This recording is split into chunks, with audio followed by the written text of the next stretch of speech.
pure experiences. Welcome to the voice version of the blog, Pure Experiences. You are listening to the article, Introspection 7, Illusion of Bondage, published on the 8th of January 2017 by Tarun Pradhaan, published on pureexperiences.blogspot.com, narrated by Charlie Jacob. Introspection 7, The Illusion of Bondage. Goal: we will attempt to gain a direct experience of the free nature of the self, and we'll see that there is absolutely no bondage of any kind. Prerequisites: nothing more than wishes already mentioned for other introspections. Question your bondage. Ask yourself, who is bound? Who is not free? Those who are identified with the body will immediately find themselves answering how they are not free to do this or to do that, to remain young and healthy forever, and to evade death or to have all the riches and pleasures of the world. That is deep ignorance, but it's okay. Ask yourself again, am I the body? Obviously, I'm not only a body. The body is a tiny part of my whole being. There is the mind. There is a person, an occupation, skills. There are memories and experiences that form a major part. For most people, these experiences are directly attached to a body, and hence it is easy to fall into an error that their entire essence is a physical structure, the body. Ask, so who or what is bound then? The answer is, the body is bound. It is not free. It is subjected to physical laws, decay, and death. It is an object and cannot do everything. Given that it can already do some awesome things, it is foolish to expect that it would be free to do anything. It will not stay forever. It is impermanent, just like any other objects. After this realization, you will have no other choice but to accept that you as a body, or the part of you called a body, cannot be free. But the good news is that you are not a body. So the next question is, am I free then? Why don't I feel like that? Those who are identified with the mind or ego, or the lower mind, will immediately find themselves bound. There is no freedom to think everything, or even to stop thinking, or to be hyper-intelligent and extremely creative. There is no freedom to always keep the ego happy, secure, and pleased. It is not possible to end all desires and wants, nor are you free to satisfy them all. The mind is also an object and is impermanent. Even if it is non-physical, it has limitations. If you believe that your essence is just mind and ego, then there is no hope for freedom. It will remain tiny, limited, and will perish.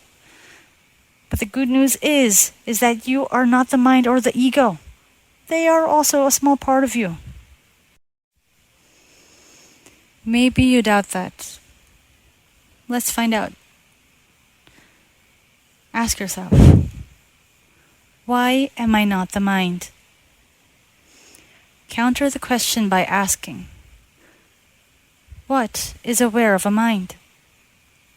How do you know there is a mind and an ego?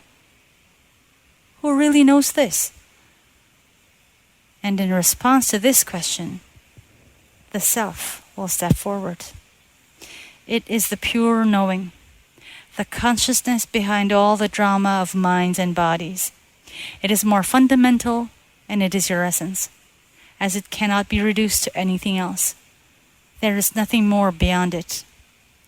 Self is the ground of everything. If you have any doubt about it, just ask.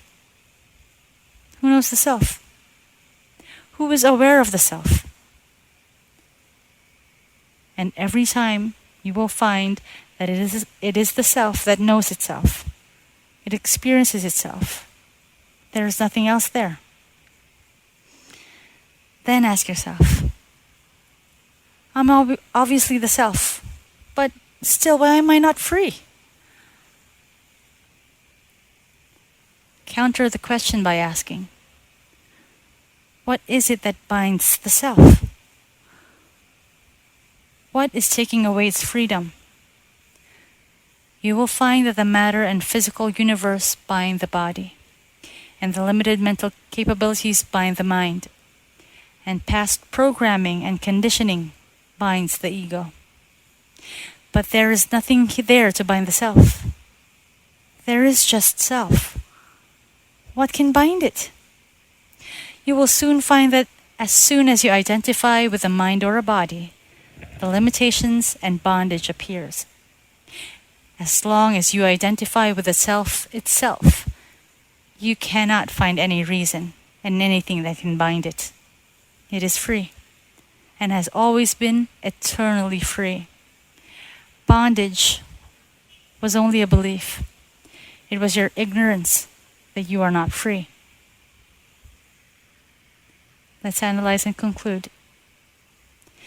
This simple introspection shows that bondage is just a belief, a result of ignorance, a consequence of identification with bound and impermanent features that appear and disappear in its vastness of presence. The self is free, simply because there is nothing there to bind it.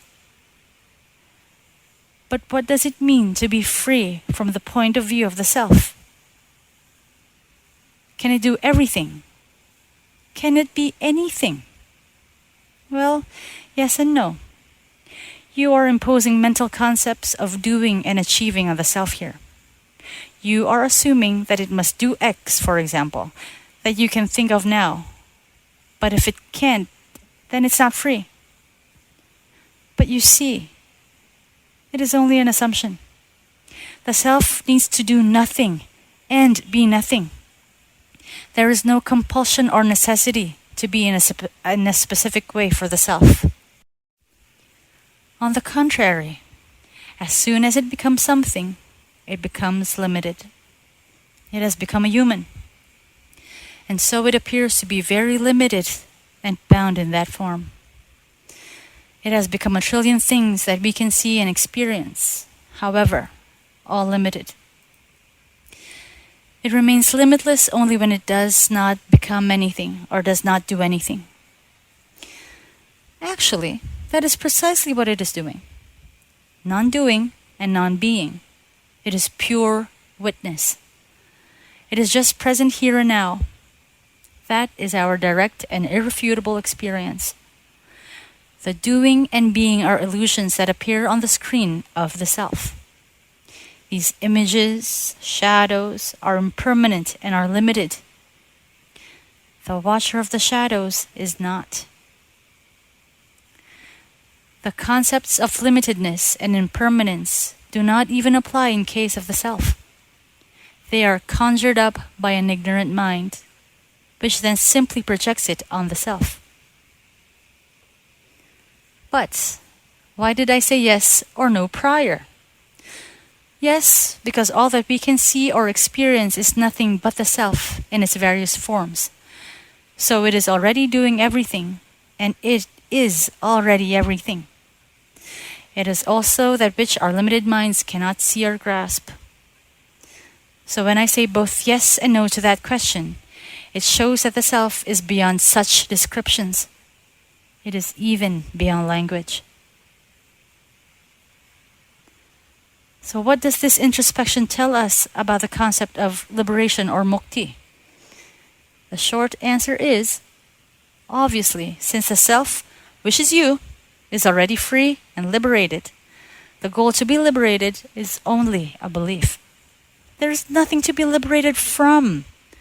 What form are you going to liberate the self? From itself? Isn't that a ridiculous thought? So, why is there this mad rush to achieve liberation? As we have seen, those who do not know the self need a teaching to reach there. They know themselves as body or an ego mind, or a complex of three of these. It is their own experience. So what else can they know? They are bound to feel bound and limited. So the path to liberation is prescribed for them. It is a trick that brings them to self-realization. You cannot get liberation. You only get rid of the belief and ignorance that you are bound and limited. And once it is seen, the illusion of bondage disappears on its own. But now that I know I am eternally and infinitely free, what should I do? Nothing. Just be that way. There is no compulsion to do anything about it. It is already perfect. Such questions arise from the mind. It feels a purposelessness and thinks its role is over, if it had no role in the first place. Now that the mind is an abandoned child, you can adopt it back as your own and cultivate it to reflect your true nature through it.